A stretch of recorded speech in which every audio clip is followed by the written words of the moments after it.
Pernah lihat harga Bitcoin anjlok hanya karena satu berita, misalnya tiba-tiba turun 11% hanya karena ada rumor The Fed naikin suku bunga. Atau semua altcoin terbang gara-gara kabar pemotongan suku bunga, cut rate, padahal baru rumor. Di dunia kripto, satu tweet dari tokoh terkenal, satu headline media, atau satu pernyataan dari pejabat tinggi dapat membuat market bergejolak dalam hitungan menit. Tapi pertanyaannya, kenapa bisa sesensitif itu? Di video ini, kita akan bahas kenapa harga kripto sangat sensitif terhadap berita. Mulai dari karakter pelaku pasar, peran media sosial, sampai bagaimana sentimen pasar terbentuk dalam hitungan detik. Kalau kamu sering kaget lihat market tiba-tiba merah atau hijau tanpa alasan jelas, video ini wajib kamu simak sampai habis. Market kripto memiliki karakter yang sangat berbeda dibandingkan dengan instrumen keuangan tradisional. Salah satu ciri paling mencolok adalah tingkat responsif market terhadap berbagai bentuk informasi, baik pengumuman resmi,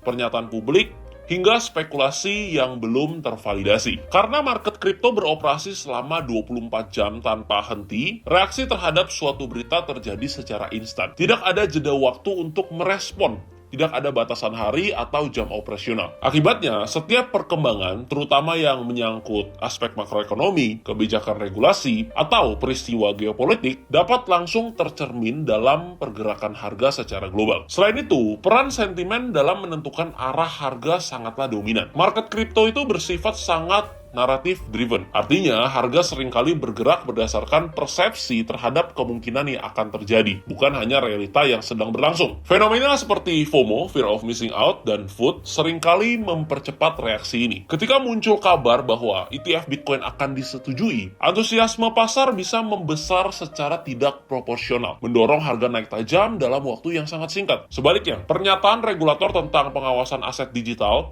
dapat menciptakan kekhawatiran kolektif yang menyebabkan aksi jual massal, meskipun belum ada kebijakan resmi yang ditetapkan. Distribusi informasi di kripto juga sangat cepat. Satu tweet dari figur berpengaruh seperti Elon Musk, satu judul artikel, atau satu potongan wawancara dapat memicu perubahan signifikan dalam market. Pada akhirnya, pergerakan harga dalam market kripto tidak hanya dipengaruhi oleh data fundamental atau teknikal, tetapi juga oleh reaksi psikologis terhadap informasi. Ini menjelaskan mengapa volatilitas seringkali terjadi, bahkan ketika faktor ekonomi makro tidak mengalami perubahan besar. Karena sensitivitas ini, investor di market kripto perlu membekali diri dengan kemampuan untuk membaca konteks dan menyaring informasi. Tidak semua berita layak direspon dengan aksi beli atau jual, karena beberapa hanya bersifat spekulatif. Sebagian lainnya dibentuk oleh agenda tertentu misalkan, dan sisanya mungkin memang valid, tapi belum tentu berdampak signifikan terhadap fundamental aset dalam jangka panjang. Oleh karena itu, penting untuk memiliki perspektif yang lebih luas. Daripada bereaksi instan terhadap setiap pergerakan harga, investor perlu memahami bagaimana naratif tersebut berkembang secara makro. Apakah berita itu membawa konsekuensi struktural terhadap regulasi? Apakah akan mempengaruhi adopsi institusional atau utilitas jaringan? Atau justru hanya memicu volatilitas jangka pendek yang tidak berdampak secara fundamental? Kesimpulan, volatilitas harga di market kripto seringkali dipicu bukan hanya karena kondisi fundamental, tetapi oleh bagaimana informasi diserap dan diinterpretasikan oleh publik. Itulah mengapa memahami konteks sebuah berita jauh lebih penting daripada sekedar merespon isi beritanya. Alih-alih terjebak dalam FOMO atau FUD, investor yang mampu menilai informasi secara objektif akan lebih siap menghadapi market yang sangat volatile. Maka dari itu, sebelum mengambil keputusan investasi berdasarkan satu sumber atau satu headline, pastikan kamu sudah melakukan analisis secara menyeluruh. Dan seperti biasa, always do your own research. Kalau kamu mau belajar lebih lengkap, lebih lanjut mengenai kripto, mengenai forex, mengenai trading dan investment,